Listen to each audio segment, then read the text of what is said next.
Good morning વિદ્યાર્થી મિત્રો, ધોરણ 6 વિષય વિજ્ઞાન. એમાં આજે પાઠ 13 વિશે આપણે સમજૂતી મેળવીશું. જે પાઠ છે ચુંબક સાથે ગમ્મત, ફન વિથ મેગ્નેટ્સ. મેગ્નેટ્સ એટલે શું થાય? ચુંબક. અને ગમ્મત એટલે ફન.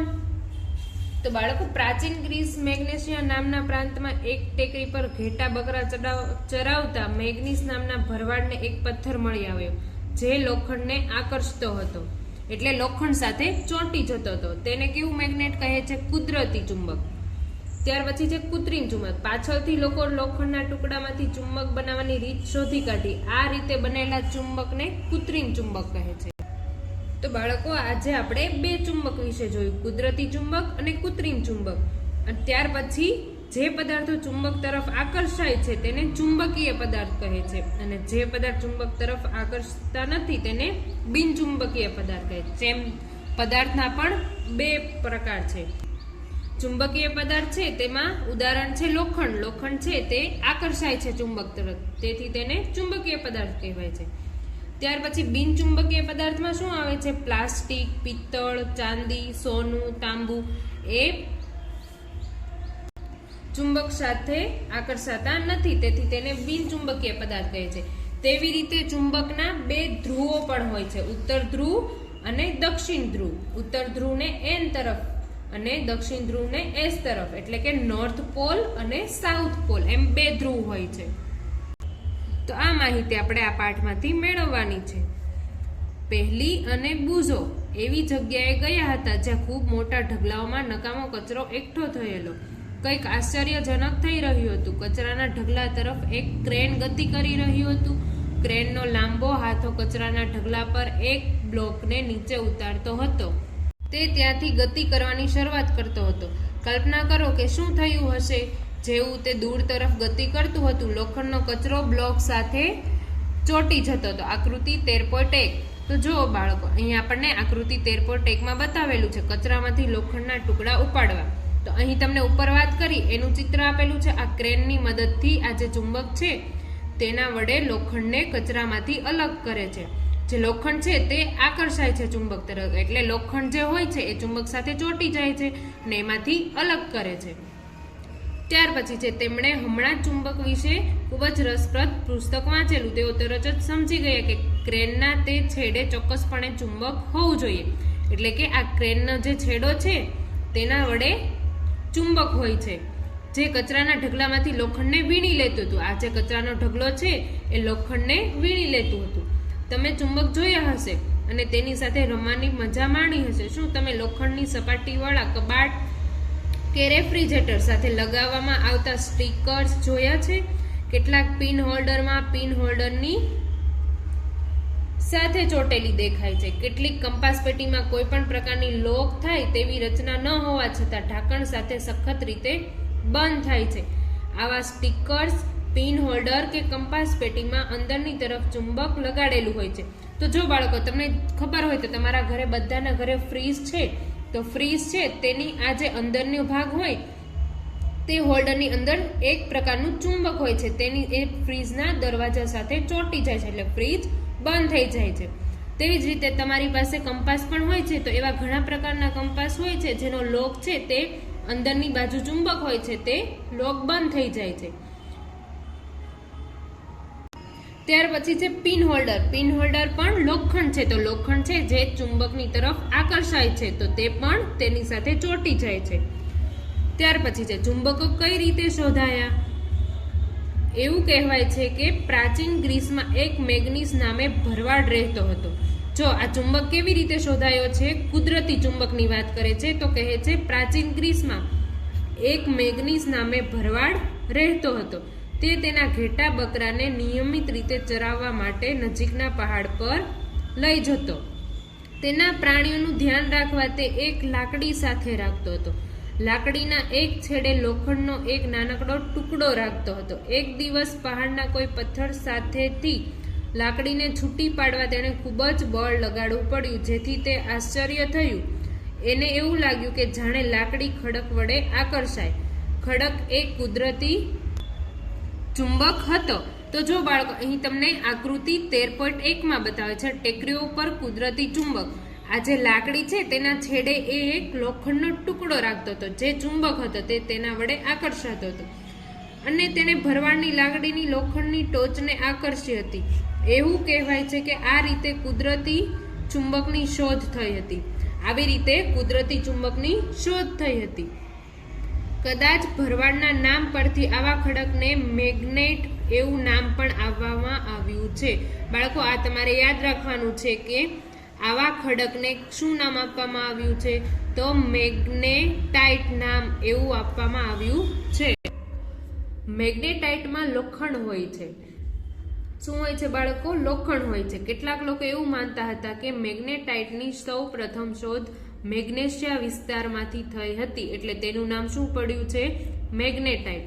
જે પદાર્થો લોખંડને આકર્ષવાનો ગુણધર્મ ધરાવતા હોય હવે ચુંબક કહેવાય છે, આવી કંઈક વાર્તા હતી. એટલે કે મેગ્નેટાઇટ હતું જે એ લોખંડનું બનેલું હતું, એ લોખંડને આકર્ષવાનો ગુણધર્મ ધરાવતું હતું, તેથી તેને શું કહેવાય છે? ચુંબક કહેવાય છે.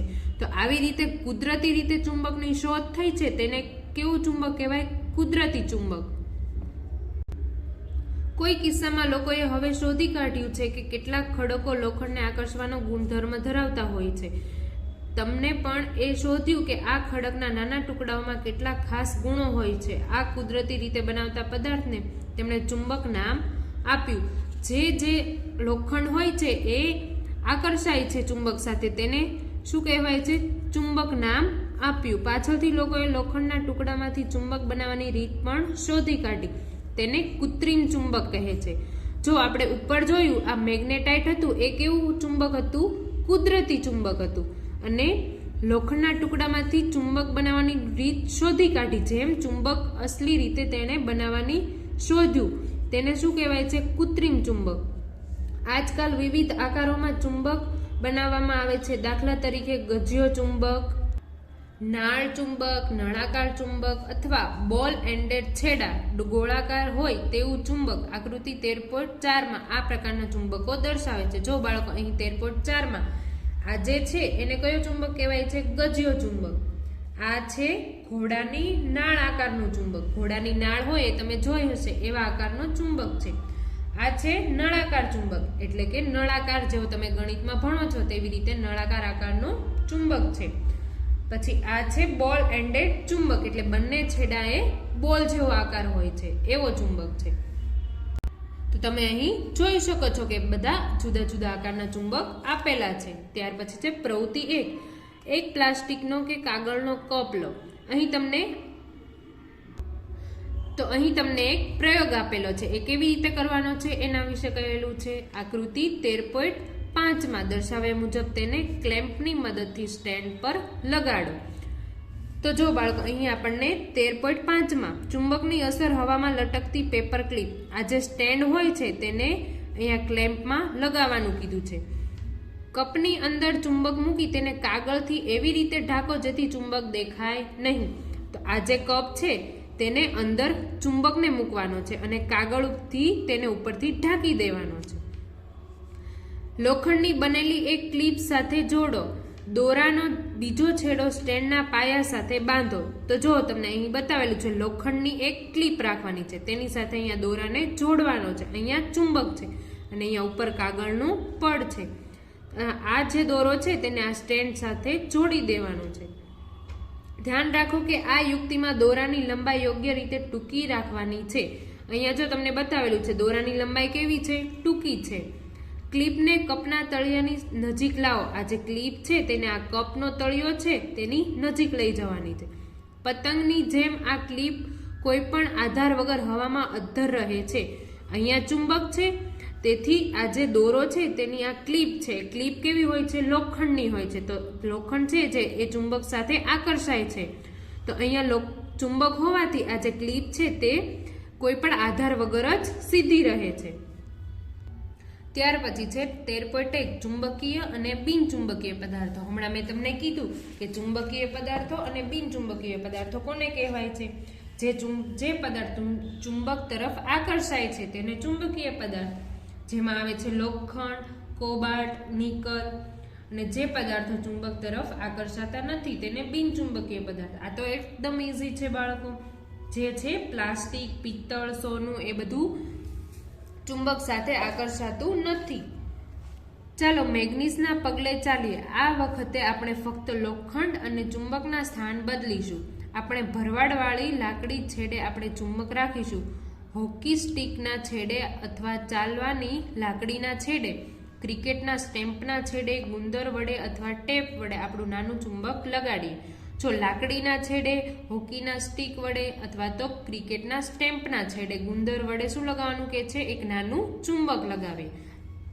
ચાલો હવે શાળાના મેદાનમાં મેગ્નીસ વોક એટલે કે લટાર મારવા માટે જઈએ. આપણી મેગ્નીસ લાકડી શાળાના મેદાનમાંથી શું ઉપાડશે? વર્ગખંડની વસ્તુઓ વિશે શું કહેશો? તમારી આસપાસ રોજબરોજના ઉપયોગની વસ્તુઓ એકઠી કરો, તેમને મેગ્નીસ લાકડી વડે ચકાસો. મેગ્નીસ લાકડી એટલે કેવી લાકડી બાળકો? કે જે લાકડીના છેડે તમે ચુંબક લગાવેલું હોય. તમે એક ચુંબક લઈને પણ આ વસ્તુઓને તેના વડે અડીને ચુંબક સાથે ચોંટે છે તેનું અવલોકન કરી શકો છો. લાકડીનો જે છેડો હોય છે તેના છેડે ચુંબક લગાવેલું હોય તો તેની સાથે ચોંટી જાય છે. તમારી નોંધ પોથીમાં કોષ્ટક 13.1 મુજબ કોષ્ટક તૈયાર કરી તમારા અવલોકનો નોંધો. હવે આ વસ્તુઓ જે પદાર્થમાંથી બની હોય તેની યાદી બનાવો. ચુંબક તરફ આકર્ષાતી હોય તેવી વસ્તુઓમાં શું કોઈ પદાર્થ સામાન્ય છે? આપણે સમજીએ છીએ કે ચુંબક કેટલાક પદાર્થોને આકર્ષે છે એ આપણે જોયું.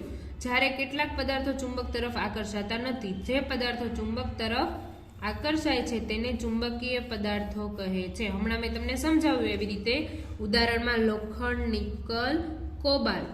જે પદાર્થોનું ચુંબક તરફ આકર્ષાતા નથી તેને બિનચુંબકીય પદાર્થ કહે છે. 13.1 માંથી કયા પદાર્થો તમને બિનચુંબકીય જોવા મળ્યા? શું માટી એ ચુંબકીય કે બિનચુંબકીય પદાર્થ છે? બુઝો પાસે તમારા માટે એક સવાલ છે. એક દરજી તેના ખમીસ ઉપર બટન ટાંકી રહ્યો હતો. તેના હાથમાંથી સોય સરકીને જમીન પર પડી ગઈ. શું તમે દરજીને સોય શોધવામાં મદદ કરી શકશો? તો હા, સોયમાં જે છે એ અમુક ભાગ લોખંડનો હોય છે, તો ચુંબક વડે આપણે સોય શોધી શકીએ છીએ. જે લોખંડનો ભાગ હોય એ ચુંબક તરફ આકર્ષાય છે. ત્યાર પછી છે કોષ્ટક 13.1 ચુંબક તરફ આકર્ષાતા પદાર્થો શોધવા. વસ્તુનું નામ, વસ્તુ જે પદાર્થમાંથી બનેલું હોય એનું નામ લખવાનું છે અને ચુંબક વડે આકર્ષાય છે તે લખવાનું છે. તો લોખંડનો ગોળો, તો લોખંડ તો ચુંબક સાથે આકર્ષાય છે, તો એ તો લોખંડનો જ બનેલો હોય છે, તો આકર્ષાય છે. હા, માપપટ્ટી, માપપટ્ટી છે એ પ્લાસ્ટિક હોય છે, તે ચુંબક વડે આકર્ષાતી નથી, તો ચુંબક વડે આકર્ષાય ના. બૂટ, બૂટ છે એ શેમાંથી બનેલું હોય છે બાળકો? ચામડામાંથી, તો ચામડું છે તે ચુંબક વડે આકર્ષાય છે? તો ના, ચામડું છે તે ચુંબક વડે આકર્ષાતું નથી. ત્યાર પછી આપણે લખીએ દોરી. દોરી છે તે શેમાંથી બનેલી હોય છે? સૂતરમાંથી, તો એ ચુંબક વડે આકર્ષાય છે ના. દોરી છે તે ચુંબક વડે આકર્ષાતી નથી. ત્યાર પછી છે પ્રવૃત્તિ 3. કોઈ ચુંબકને રેતી કે માટીમાં ઘસો. ચુંબકને બહાર ખેંચો. શું ચુંબક સાથે રેતી કે માટીના કણો ચોટેલા છે? હવે રેતી કે માટીના કણને દૂર કરવા ચુંબકને હળવેકથી હલાવો. શું કેટલાક કણો હજુ પણ ચોટેલા છે? તે માટીમાંથી વીણેલા લોખંડના નાના કણો હોઈ શકે છે, એટલે કે લોખંડની રજ પણ હોઈ શકે છે. આવી પ્રવૃત્તિ દ્વારા આપણે જે તે સ્થળની માટી અથવા રેતીના લોખંડના રજકણો છે કે નહીં તે શોધી શકીએ છીએ. આ પ્રવૃત્તિ તમારા ઘરની આજુબાજુ, શાળાએ કે રજાઓમાં ફરવા જઈએ ત્યાં કરી જુઓ. શું લોખંડની રજ ચોટી હોય તેવું ચુંબક આકૃતિ 13.6 માં દર્શાવ્યા મુજબ કોઈ ચુંબક જેવું દેખાય છે? તમે શું જાણ્યું તેનું કોષ્ટક બનાવો. તો જો બાળકો, અહીં જે છે એ આ કયું ચુંબક છે? ગજિયો ચુંબક છે. એ ગજિયા ચુંબકની આ બાજુ અને આ બાજુ બંને છેડે ચુંબક હોય છે, જે અહીંયા તમને માટીના કણો ચોટીને બતાવેલા છે. ત્યાર પછી અહીંયા ઓછા કણો છે અને અહીંયા કણો નથી, તો લોખંડની ઘણી રજ ચોટેલી. અહીંયા લોખંડની ઘણી બધી રજ ચોટેલી છે. લોખંડની થોડીક જ રજ ચોટી છે. અહીંયા બીજી આકૃતિમાં થોડી રજ ચોટેલી છે અને લોખંડની રજ ન ચોટેલી હોય. અહીંયા લોખંડની રજ ચોટેલી ન હતી. જો તમે આ કોષ્ટકને ભરીને પહેલી અને બુઝોને મોકલી શકો છો તો તેઓ દેશના વિવિધ ભાગની માટીમાંથી લોખંડ રચના પ્રમાણની તુલના કરી શકે છે. તેઓ તમારી સાથે આ માહિતીની આપ-લે કરી શકે છે. તો બાળકો, આ ચુંબકના આધારે તમારે આ કોષ્ટક લખવાનું છે. ત્યાર પછી છે 13.2 ચુંબકના ધ્રુવ. મેં તમને કીધું હતું એમ ચુંબકના કેટલા ધ્રુવ હોય છે? 2 ધ્રુવ હોય છે. આપણે જોયું કે ચુંબકને માટીમાં ઘસતા જો હાજર હોય તો લોખંડની રજકણ ચોંટી જાય છે. શું તે જે રીતે ચોંટી હોય છે તેમાં કઈ ખાસ દેખાયું છે? તો ચુંબકના 2 ધ્રુવ હોય છે, એક આ બાજુ અને બીજી બાજુ. આ છે N ધ્રુવ એટલે કે ઉત્તર ધ્રુવ અને આ બાજુ હોય છે S ધ્રુવ એટલે કે દક્ષિણ ધ્રુવ. ત્યાર પછી જોઈએ પ્રવૃત્તિ 4. આગળ કાગળ પર થોડી લોખંડની રજકણ ફેલાવો. હવે તેના પર ગજ્યો ચુંબક મૂકો. તમે શું નોંધ્યું? શું લોખંડની રજકણ ચુંબક પર બધે ચોંટી જાય છે? હા, તો કાગળ પર આપણે જે લોખંડની રજકણ નાખી હોય તો લોખંડ છે ચુંબકને આકર્ષિત હોય છે એટલે તેની સાથે બધી જ રજકણ ચોંટી જાય છે.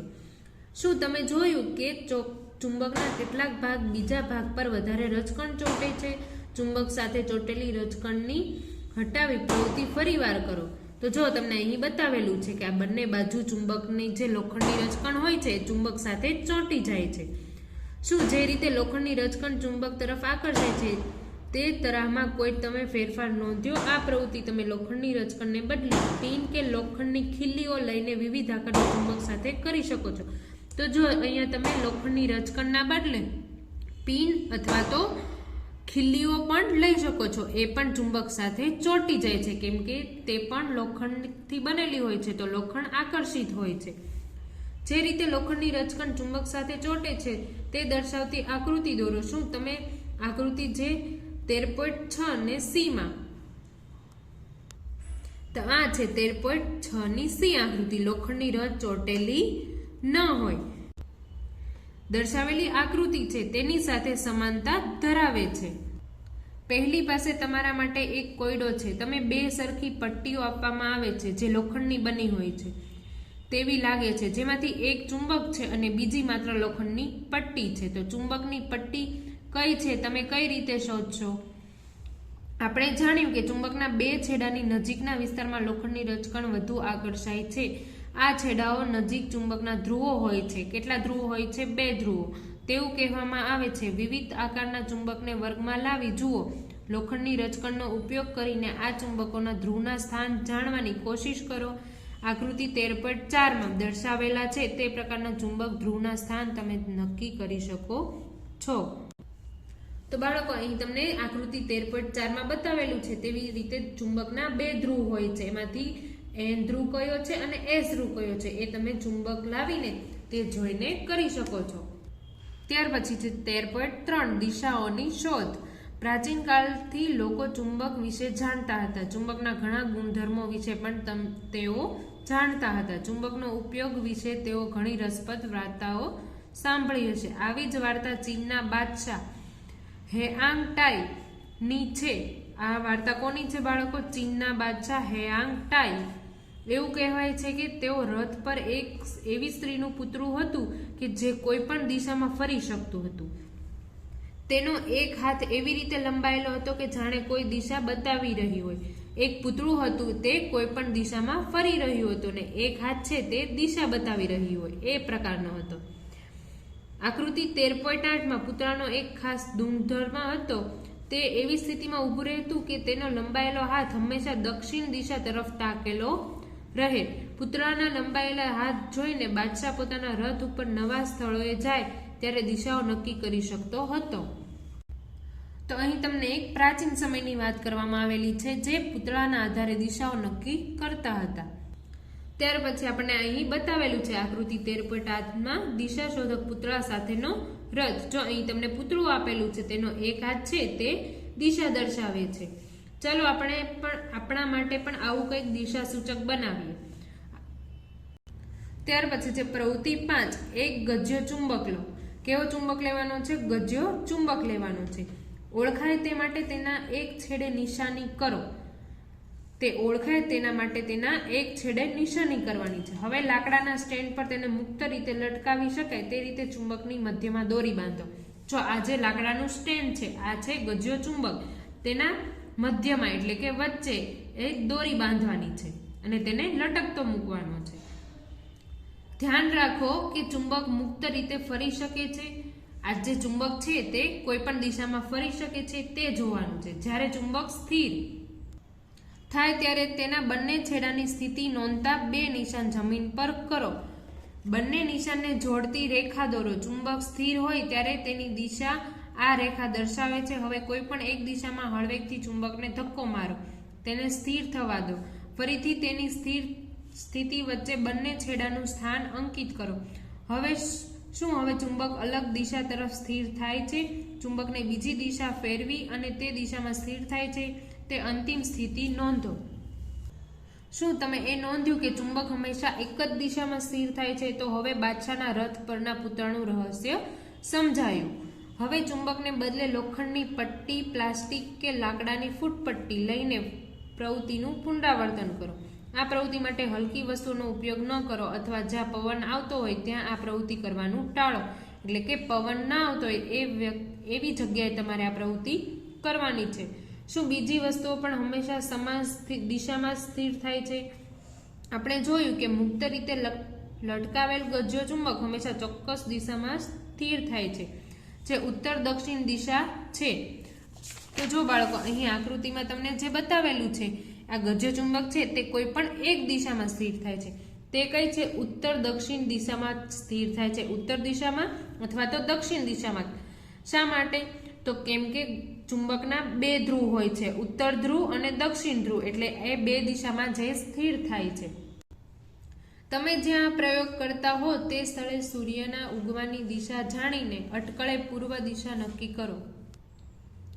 જો તમે પૂર્વ તરફ મોં કરીને ઊભા હો તો તમારી ડાબી ઉત્તર દિશા હોય છે. સૂર્યના ઉપયોગથી શોધમાં આવતી દિશાઓ ચોક્કસપણે સ્પષ્ટ નથી હોતી, પણ તે ઉત્તરથી દક્ષિણ દિશા નક્કી કરવામાં મદદરૂપ થશે. આનો ઉપયોગ કરીને તમે જાણી શકો છો કે ચુંબકનો કયો છેડો ઉત્તર તરફ અને કયો છેડો દક્ષિણ તરફ નિર્દેશ કરે છે. ચુંબકનો જે છેડો ઉત્તર તરફ નિર્દેશ કરે છે તેને ઉત્તર દર્શાવતો ઉત્તર ધ્રુવ ચુંબકનો કહે છે. જે ચુંબકનો છેડો ઉત્તર તરફ નિર્દેશ કરે છે તેને ઉત્તર ધ્રુવ કહે છે.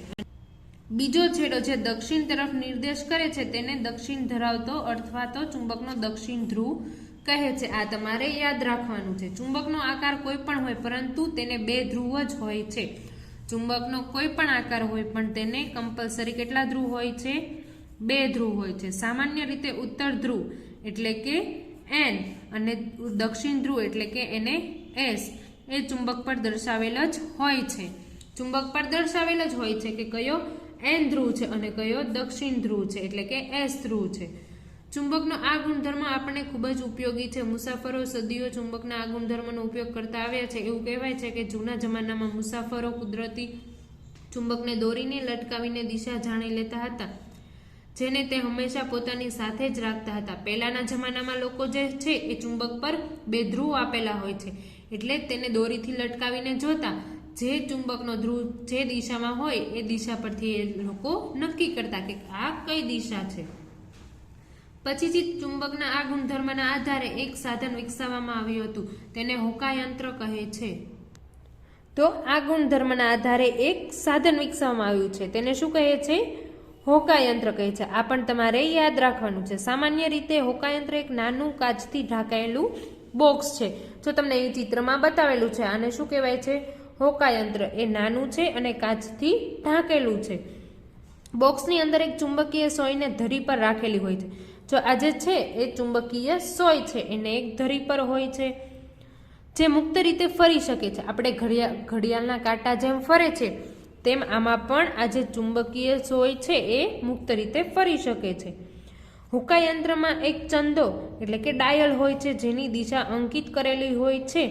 જે આપણે સ્થળે દિશા શોધવી હોય ત્યાં હોકાયંત્ર રાખવામાં આવે છે. એની સોય જ્યારે સ્થિર થાય ત્યારે ઉત્તર દક્ષિણ દિશા દર્શાવે છે. પછી હોકાયંત્રને ત્યાં સુધી ફેરવવામાં આવે છે જ્યાં સુધી ચંદા પર અંકિત કરેલા ઉત્તર અને દક્ષિણ એ સોયના બે છેડા સાથે એક સમાન ગોઠવાય છે. ચુંબકીય સોયનો ઉત્તર ધ્રુવ ઓળખાય તે માટે હંમેશા જુદા રંગથી રંગેલો હોય છે. તો બાળકો આપણે ચુંબકની મદદથી દિશાઓ પણ જાણી શકીએ છીએ. તો બાળકો આ પાઠનું વાંચન તમારે કરવાનું છે. હવે આ પછીના વિડીયોમાં આપણે ફરી મળીશું.